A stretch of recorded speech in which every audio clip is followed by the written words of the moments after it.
Hello everyone and welcome to this next video on molarity. Now we have already looked at two videos on molarity. तो जितना भी basic concept था molarity का, जो भी basic formula है molarity का और मोलालिटी का, वो हमने फर्स्ट वीडियो में देखा था और सेकंड वीडियो में हमने देखा था कि अगर हम किसी सॉल्यूशन को डाइल्यूट करते हैं तो मोलारिटी पे क्या इम्पैक्ट पड़ता है, या अगर हम दो सॉल्यूशन को मिक्स करते हैं तो मोलारिटी पे क्या इम्पैक्ट पड़ता है।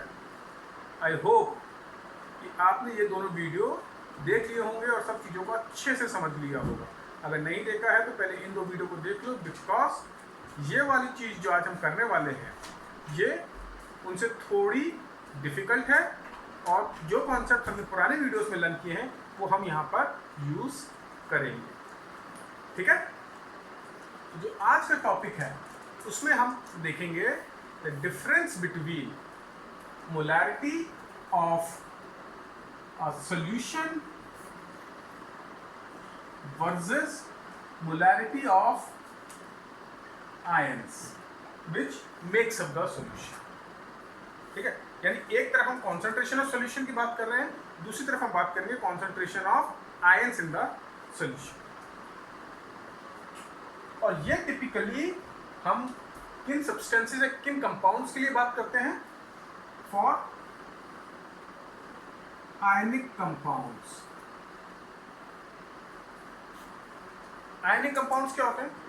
आयनिक कंपाउंड्स या इलेक्ट्रोवैलेंट कंपाउंड या इलेक्ट्रोलाइट वो कंपाउंड्स होते हैं जिसका जब हम सॉल्यूशन फॉर्म में लेते हैं तो वो ब्रेकअप होकर आयंस देते हैं। जैसे मोस्ट कॉमन एग्जांपल NaCl। जब हम NaCl का सॉल्यूशन लेंगे तो ये NaCl डिसोशिएट हो जाएगा और आयंस के फॉर्म में प्रेजेंट रहेगा। तो जब हम कॉन्सेंट्रेशन ऑफ सॉल्यूशन की बात कर रहे हैं तब हम क्या देख रहे हैं कि कितना NaCl given quantity of solvent या सॉल्यूशन के अंदर है। जब हम कॉन्सेंट्रेशन ऑफ आयंस की बात कर रहे हैं तो हम देखेंगे कि आयंस का क्या कॉन्सेंट्रेशन है। तो किसी केस में ये सेम हो सकता है, किसी केस में ये डिफरेंट हो सकता है। ये सारी चीज़ें हम लोग स्टडी करेंगे आज के लेक्चर में। तो कुछ टर्म्स जो आप दिमाग में बैठा कर रखो। डिसोसिएशन, ये जो प्रोसेस है किसी भी आयनिक कंपाउंड का ब्रेकअप होकर आयंस देना, इसको हम बोलते हैं डिसोसिएशन। जब मैं परसेंटेज डिसोसिएशन की बात करता हूँ तो उसका मतलब होता है कि अगर मेरे पास 100 मॉलिक्यूल्स हैं NaCl के, तो उसमें से कितने मॉलिक्यूल्स डिसोशिएट होंगे और कितने मॉलिक्यूल्स डिसोशिएट नहीं, तो वो हो जाता है डिग्री ऑफ डिसोसिएशन या परसेंटेज डिसोसिएशन या परसेंटेज आयोनाइजेशन। ठीक, तो ये वर्ड्स आप दिमाग में रखो। चलो अब देखते हैं दोनों में डिफरेंस कहाँ पर आता है।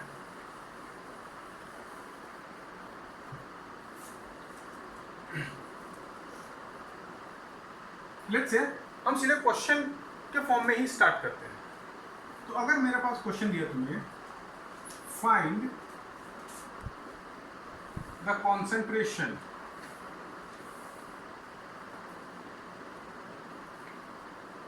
लेट्स से मोलारिटी ऑफ, पहला पार्ट है 1 molar, find the concentration of H plus ions in 1 molar HCl solution.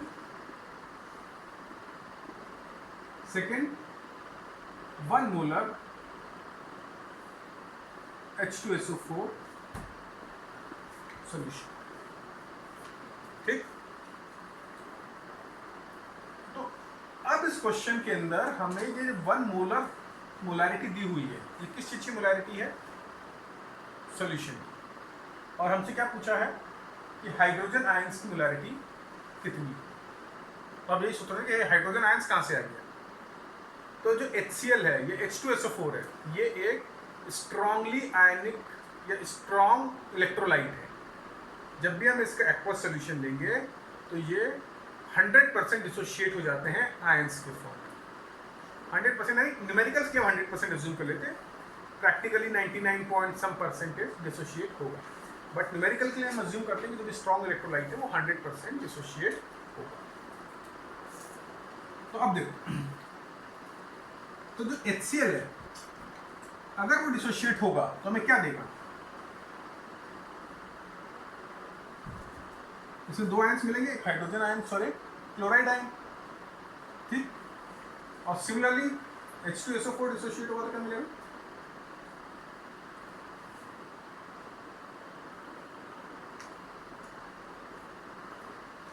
इसमें मेरे को मिलेंगे दो हाइड्रोजन आयंस, यहाँ H2SO4 में 2 हाइड्रोजन आयंस और एक सल्फेट आयन। सल्फेट आयन का चार्ज 2। तो अब देखो थोड़ी सी स्टोइकियोमेट्री वर्ड बोलते हैं उसको मैं यूज कर रहा हूं। इसका क्या मतलब है कि अगर मेरे पास एक मॉलिक्यूल HCl का है तो जब ये डिसोशिएट होगा तो मेरे को कितने आयंस मिलेंगे हाइड्रोजन के?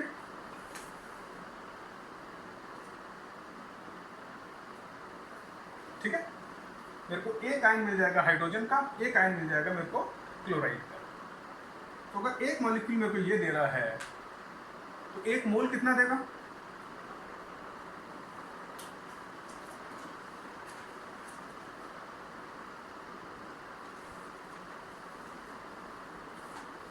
राइट? तो ये वाला पार्ट क्लियर है? तो अब मुझे कुछ नहीं करना, मेरे को ये देखना है कि ये मेरा 1 मोलर जो HCl सॉल्यूशन है ये मुझे कितने हाइड्रोजन आयंस देगा। ठीक है, इसके अंदर मैंने वॉल्यूम नहीं लिया है, तो फाइंड द कॉन्सेंट्रेशन ऑफ एक्सप्रेस ions in 1 molar HCl solution, volume let say 1 litre, इसका भी वॉल्यूम लेट से 1 लीटर। तो अब देखते हैं कि HCl के कितने मोल्स प्रेजेंट हैं इस सॉल्यूशन के अंदर। तो कौन सा फॉर्मूला? मोलैरिटी का बेसिक फॉर्मूला,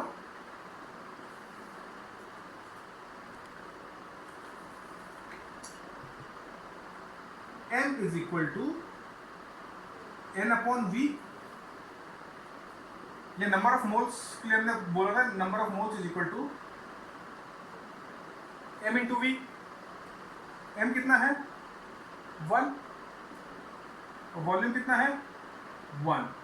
तो नंबर ऑफ मोल्स कितने हो गए HCl के? 1 मोल हो गए। तो अगर HCl के 1 मोल सॉल्यूशन में प्रेजेंट है तो मेरे को हाइड्रोजन आयन के कितने मोल्स मिलने वाले हैं? यहाँ देखो 1 मोल ही मिलेंगे। तो अब मेरे को अगर हाइड्रोजन आयन की मोलैरिटी निकालनी है तो हाइड्रोजन आयन की मोलैरिटी क्या हो जाएगी? Number of moles of hydrogen ion upon volume into 1000। इस केस में तो 1000 से मल्टीप्लाई करने की जरूरत नहीं क्योंकि मेरा वॉल्यूम 1 लीटर ऑलरेडी दिया हुआ है। अब कितने मोल्स हाइड्रोजन आयंस के मेरे को मिलने वाले हैं यहाँ पर? क्योंकि HCl का 1 मोल था और पूरा डिसोशिएट हो रहा है और एक मॉलिक्यूल एक आयन देगा तो एक मोल हाइड्रोजन आयंस देगा। तो ये हो गया 1, वॉल्यूम 1 है ही, तो ये मेरा आंसर आ गया 1 मोल पर लीटर। यानी इस केस के अंदर मेरी जो हाइड्रोजन आयन की मोलैरिटी है that is same as molarity of solution, right? But अब इस केस में देखो, इस केस में देखो, इस केस में क्या हो रहा है? एक मॉलिक्यूल 2 हाइड्रोजन आयंस दे रहा है, ठीक है, दे रहा है। तो अब मेरे को देखना है कि 1 मोलर H2SO4 कितने आयंस देगा। तो सबसे पहले मैं number of moles of H2SO4 निकाल लूं। अगेन फॉर्मूला यूज किया, N is equal to M into V। इसकी भी मोलैरिटी 1 थी, वॉल्यूम 1 था, तो N इक्वल टू 1 मोल आ गया। ये किसके मोल्स हैं? H2SO4। अब H2SO4 भी 100% डिसोशिएट हो रहा है। तो अगर एक मॉलिक्यूल H2SO4 का मेरे को 2 हाइड्रोजन आयंस दे रहा है तो उसका मतलब है 1 मोल H2SO4 का मेरे को 2 मोल ऑफ हाइड्रोजन आयंस देंगे। अब मैं मोलैरिटी निकालूं हाइड्रोजन आयंस की।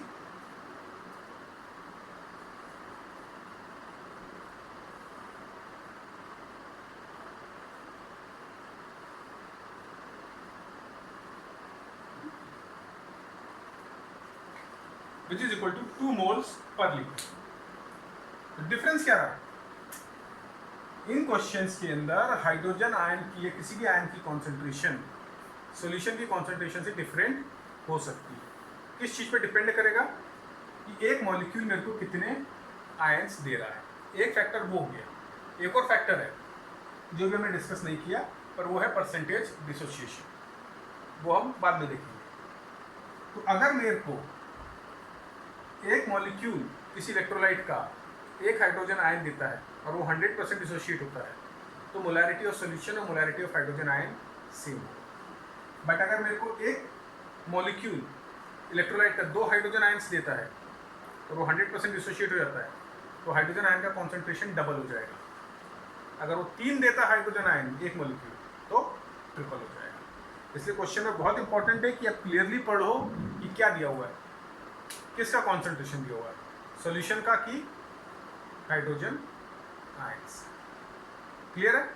अप्रोच सेम है, बेसिक कॉन्सेप्ट कि हमें किसी भी चीज की मोलैरिटी निकालनी है तो हमें उस चीज के नंबर ऑफ मोल्स निकालने हैं। नंबर ऑफ मोल्स हम इस तरीके से इक्वेशन लिख के फिर निकाल लेंगे और बेसिक फॉर्मूला यूज करेंगे n is equal to n upon v या n is equal to m into v। Clear है कॉन्सेप्ट? Very good. जिसको नोट डाउन करना वो नोट डाउन कर ले वीडियो पॉज करके, and then we will look at further examples. थोड़े और कॉम्प्लिकेटेड होते जाएंगे।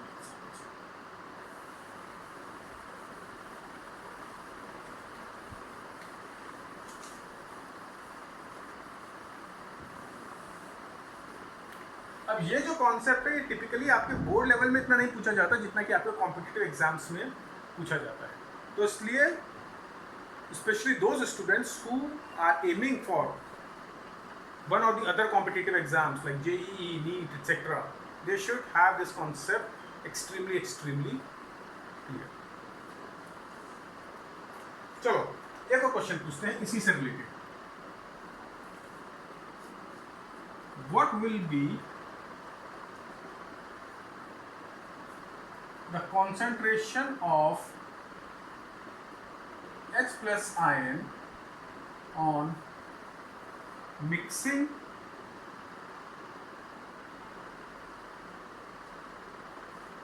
500 ml of 1 molar HCl solution and 1000 ml of 2 molar H2SO4 solution. What will be the concentration of H plus ions on mixing 500 ml of 1 molar HCl solution with 1000 ml of 2 molar H2SO4 solution? पहले question ध्यान से, क्या निकालना हमको? Concentration of H plus ion। जब हम concentration word use करते हैं तो most of the places it means molarity, या क्या क्वेश्चन का कॉन्टेक्स्ट देखकर आपको डिसाइड करना पड़ता है मोलैरिटी क्या है, but it is usually molarity. तो अगर मेरे को हाइड्रोजन आयन की मोलैरिटी निकालनी है तो मुझे क्या निकालना है? सबसे पहले याद करो मैंने क्या बोला था, किसी भी चीज़ की मोलैरिटी निकालनी है तो मेरे को उसके नंबर ऑफ मोल्स निकालने हैं। यानी मुझे नंबर ऑफ मोल्स किसके निकालने हैं? Hydrogen ions. दूसरा, अगेन आपको HCl और H2SO4 दिया हुआ है, दोनों स्ट्रॉन्ग एसिड है, दोनों स्ट्रॉन्ग इलेक्ट्रोलाइट है, तो क्वेश्चन कुछ भी नहीं बोलता है तो आप अज्यूम कर लो कि 100% डिसोशिएट होंगे। तो मेरे को वॉल्यूम दिया हुआ है HCl सॉल्यूशन का, उसकी मोलैरिटी दी हुई है, तो इससे मैं HCl सॉल्यूशन के HCl के नंबर ऑफ मोल्स निकाल सकता हूँ। सिमिलरली मेरे को H2SO4 का वॉल्यूम दिया हुआ है और H2SO4 की मोलैरिटी दी हुई है, तो इससे मैं H2SO4 के नंबर ऑफ मोल्स निकाल सकता हूँ। और एक बार इनके नंबर ऑफ मोल्स निकल आए तो उससे मैं हाइड्रोजन आयंस के नंबर ऑफ मोल्स निकाल लूँगा और फिर सिंपल फॉर्मूला अप्लाई करेंगे और मोलैरिटी ऑफ हाइड्रोजन आयंस निकल आएगी। चलो स्टेप बाय स्टेप। तो सबसे पहले हम निकालते हैं number of moles of HCl solution. तो हमें क्या है?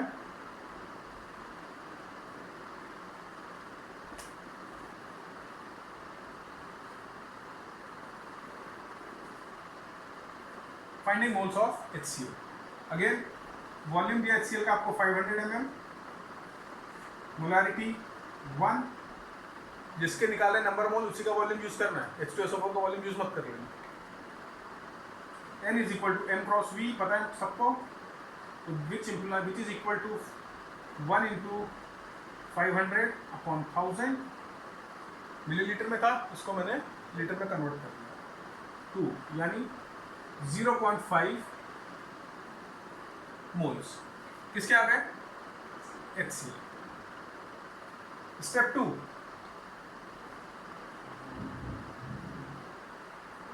Finding H plus ions given by HCl। क्या बोला था मैंने, HCl में एक ही हाइड्रोजन है, तो एक मॉलिक्यूल एक हाइड्रोजन आयंस देगा, राइट। चलो आपकी बेनिफिट के लिए फिर से इक्वेशन लिख देते हैं, देख लो 1 1। तो अगर मेरे पास हाफ मोल है HCl के, तो वो कितने हाइड्रोजन आयंस मिलने वाले हैं, हाफ। तो कितना हो गया H प्लस आयंस के मोल,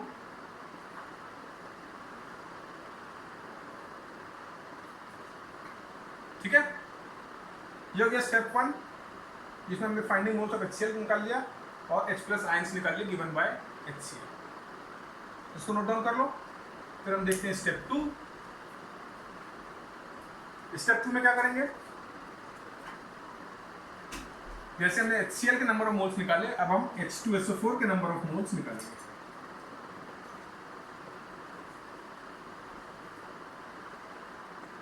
अगेन M 2V 1000, तो N हो गया 2 into 1000 upon 1000 which is equal to 2 moles. ये 2 मोल्स किसके हो गए, H2SO4 के। अब H2SO4 में कितने हाइड्रोजन है, 2, और ये भी 100% डिसोशिएट होगा, स्ट्रॉन्ग इलेक्ट्रोलाइट है। तो अगर एक मॉलिक्यूल 2 हाइड्रोजन आयंस देगा, तो एक मोल 2 मोल देगा, और 2 मोल कितने दे देगा, डबल 4 मोल्स।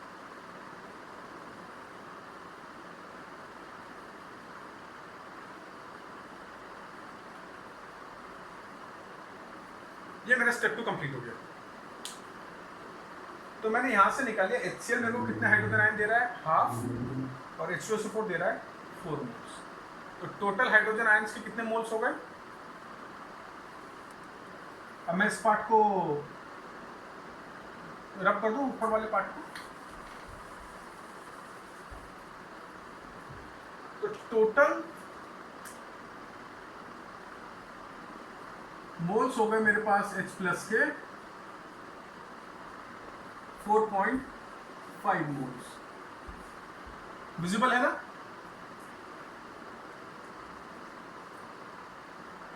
तो अगर 4.5 मोल्स मेरे पास H प्लस के हैं, तो मेरे पास H प्लस के N मिल गया।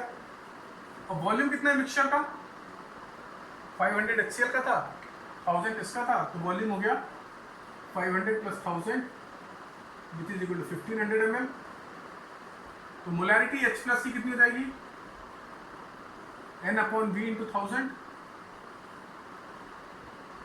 इसमें N किसका लेंगे, हाइड्रोजन आयंस के नंबर ऑफ मोल्स, तो 4.5, वॉल्यूम 1500 इंटू 1000, सॉरी 20 से 20 कट गया, 5 3 सा 15, 5 2 सा 10, और ये हो गया 1.5, तो ये हो गया आपका 3 मोल्स पर लीटर। तो ये आ गया आपका H प्लस आयन का concentration for mixture of HCl solution and H2SO4 solution. Again ध्यान से समझो, बेसिक कॉन्सेप्ट वही है कि मेरे को जिस चीज की मोलारिटी निकालनी हो उसके number of moles find out करो। डायरेक्टली दिया हुआ है तो डायरेक्टली यूज कर लो, उसका मास दिया तो मास को कन्वर्ट कर लो। आपको इलेक्ट्रोलाइट दिया और आपको आयंस के निकालने हैं, तो आप डिसोसिएशन इक्वेशन निकाल के नंबर ऑफ मोल्स इलेक्ट्रोलाइट के निकाल लो, उससे number of moles of ions निकाल लो। फिर टोटल आयंस के मोल मिल गए, उसको टोटल वॉल्यूम से डिवाइड कर दो, आपको मोलारिटी मिल जाएगी आयंस। क्लियर है।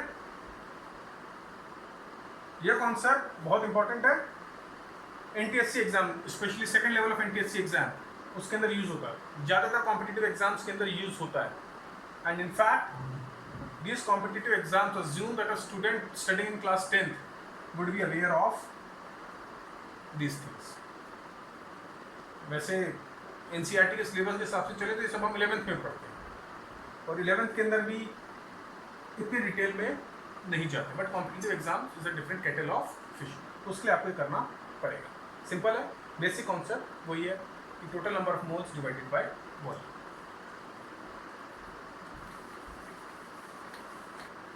तो एक चीज जो आप सोच रहे होंगे कि हमने लास्ट क्लास में पढ़ा था m1 v1 plus m2 v2 is equal to m3 v3, तो क्या वो मिक्सचर के अंदर मैं वो फॉर्मूला यूज कर सकता था? मैं नहीं यूज कर सकता था, डायरेक्टली यूज नहीं कर सकता था, राइट। HCl का कॉन्सेंट्रेशन लेकर और H2SO4 का कॉन्सेंट्रेशन लेकर वो फॉर्मूला यूज नहीं कर सकता था। हाँ, मैं क्या कर सकता था, HCl से जिसमें नंबर ऑफ मोल्स निकाले उसको मोलारिटी में कन्वर्ट कर देता, H2SO4 से मैंने number of moles of H+ निकाले उसको मोलारिटी में कन्वर्ट कर देता, और जब दोनों H+ की मोलारिटी आ गई फिर मैं उसके मिक्सचर के साथ काम कर सकता। तो कंफ्यूज मत हो, इतना याद रखो, वो फॉर्मूला हम तब यूज करते हैं जब मिक्सचर सेम कंपाउंड का, यानी सेम कंपाउंड के दो डिफरेंट सॉल्यूशन। ओके, चलो नेक्स्ट क्वेश्चन करते हैं सिमिलर लाइंस के ऊपर, बट इसके अंदर थोड़ा सा ट्विस्ट है और काफी इंटरेस्टिंग ट्विस्ट है। तो ये हो गया हमारा क्वेश्चन नंबर 3, ठीक है। तो ये क्वेश्चन है, what will be the resultant concentration of H+ ions when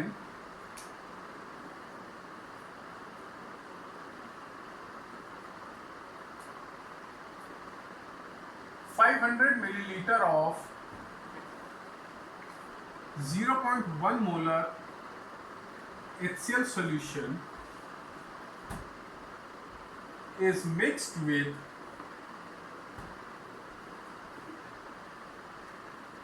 for simplicity's sake, let's take the same volume, 500 milliliter of 0.01 molar NaOH solution.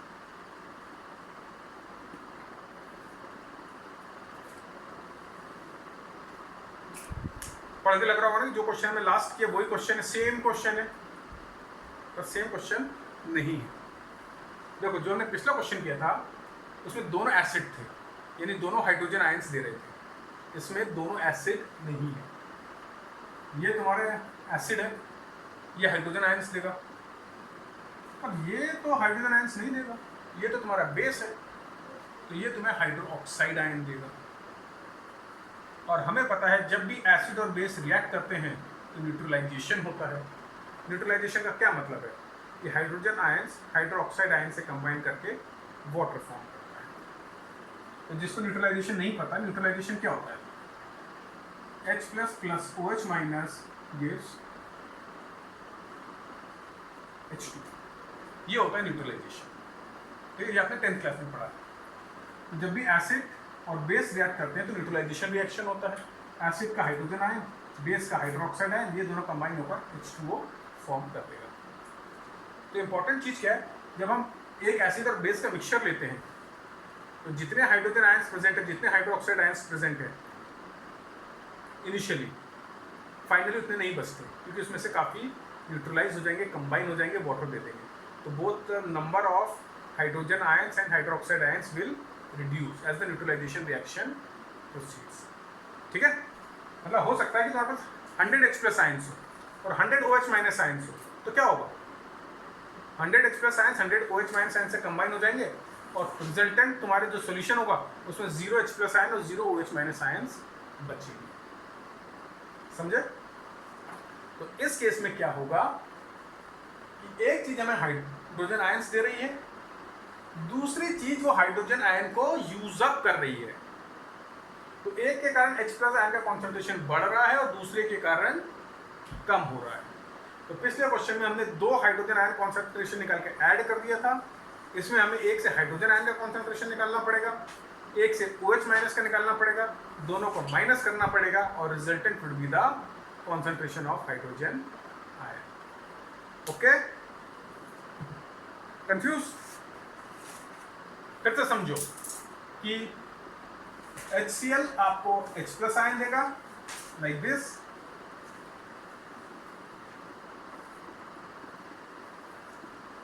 NaOH dissociate होकर आपको OH माइनस आयन देगा like this.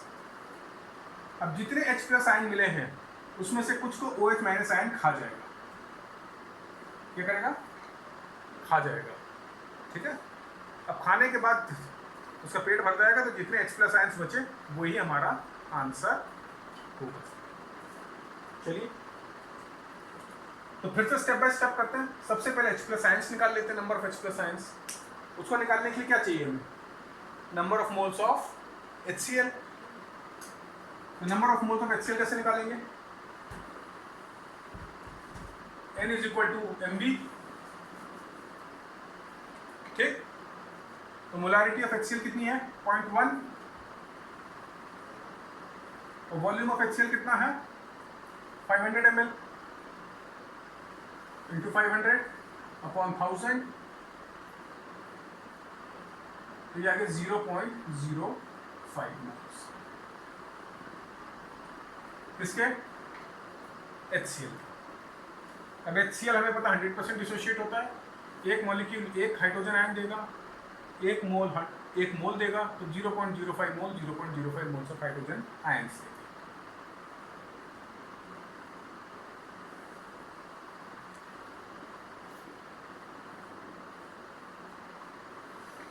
ठीक है, ये step 1। Step 2, अब हम OH minus के number of moles निकाल लेते हैं। OH माइनस के अंदर भी देखो, एक मॉलिक्यूल एक आयन दे रहा है तो एक मोल मतलब 1:1 रिलेशनशिप होगा। तो चलो नंबर ऑफ मोल्स निकालें। सबसे पहले NaOH के, तो अगर हम NaOH के लिए निकाल रहे हैं, ये HCl के लिए किया था हमने, ये NaOH के लिए, तो NaOH का मोलारिटी 0.01, वॉल्यूम सेम लिया था हमने 500 ml, ये हो गया अपॉन 1000, ये हो गया 0.005 मोल्स। ठीक है, तो ये किसके मोल्स हो गए? NaOH के, और NaOH और OH माइनस में 1:1 का रिलेशन है। देखो यहाँ पर भी नंबर 1 है, इधर भी 1 है, तो this is equal two moles of OH minus. अब हमारा क्वेश्चन मोरलेस सॉल्व हो गया है। अब हमें पता है कि इसमें से 0.05 मोल्स जो H प्लस के हैं उसमें से कुछ को OH माइनस आयन खाने वाला है। कितना खाएगा?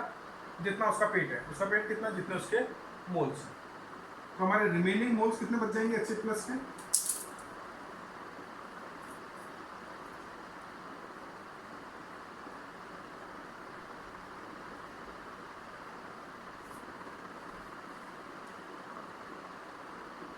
Remaining moles of H plus after neutralisation कितने बचेंगे? ओरिजिनल मोल्स कितने हैं H प्लस के? 0.05 माइनस OH माइनस 0.005, यानी कितने बच गया? 0.045। ये हो गए हमारे number of moles of H plus after neutralisation. अब हमें क्या निकालना है बेटा? कॉन्सेंट्रेशन निकालना है। तो कॉन्सेंट्रेशन का फॉर्मूला क्या है? किसका कॉन्सेंट्रेशन निकालना है? H प्लस का। Number of moles of H plus ले लो 0.045, वॉल्यूम तो टोटल वॉल्यूम ही है सॉल्यूशन का, कितना है? 1 लीटर। 500 प्लस 500, 500 प्लस 500 यानी 1 लीटर अपॉन 1, तो आंसर आ गया मेरा 0.045 मोल पर लीटर। आगे समझ में? तो ये क्वेश्चन है जो मतलब आप बोल सकते हो कि थोड़े ट्रिकी क्वेश्चंस आपके मोलैरिटी के। अब इसी चीज के अंदर एक स्टेप और भी डाल देते हैं एग्जाम्स के अंदर कि आपसे H+ आयन का कॉन्सेंट्रेशन ना पूछ के pH पूछ लेते हैं। तो इस लेक्चर में मैं pH कवर नहीं करूंगा, बट बहुत आसान होता है H+ आयन कॉन्सेंट्रेशन को pH में कन्वर्ट करना, तो वो हम किसी और वीडियो के अंदर कवर करेंगे। तो आज की वीडियो में जो मैंने कवर किया है वो मेनली एक ही कॉन्सेप्ट है कि concentration of solution is different from concentration of its ion. Can be same, can be different. फिर दूसरा पार्ट हमने किया था कि अगर हम मिक्सचर लेते हैं दो डिफरेंट इलेक्ट्रोलाइट का और हमें किसी एक पर्टिकुलर आयन का कॉन्सेंट्रेशन निकालना है, तो अगर वो कॉमन आयन होगा तो हम दोनों के नंबर ऑफ मोल्स निकाल लेंगे जो हमें दोनों डिफरेंट इलेक्ट्रोलाइट से मिलेंगे और फिर उसको हम ऐड कर देंगे। तीसरा केस हमने देखा था कि हमारे पास दो डिफरेंट इलेक्ट्रोलाइट हैं पर कॉमन आयन्स नहीं है। हमारे पास ऐसे आयन है जो एक आयन पहले इलेक्ट्रोलाइट का दूसरे आयन और सेकंड इलेक्ट्रोलाइट से रिएक्ट होकर न्यूट्रलाइज हो जाएगा। तो उस केस में हम ऐड करने के बजाय सब्ट्रैक्ट करते हैं और जो हमें नेट रिमेनिंग आयन का कॉन्सेंट्रेशन मिलता है उससे हम मोलैरिटी निकाल लेते हैं।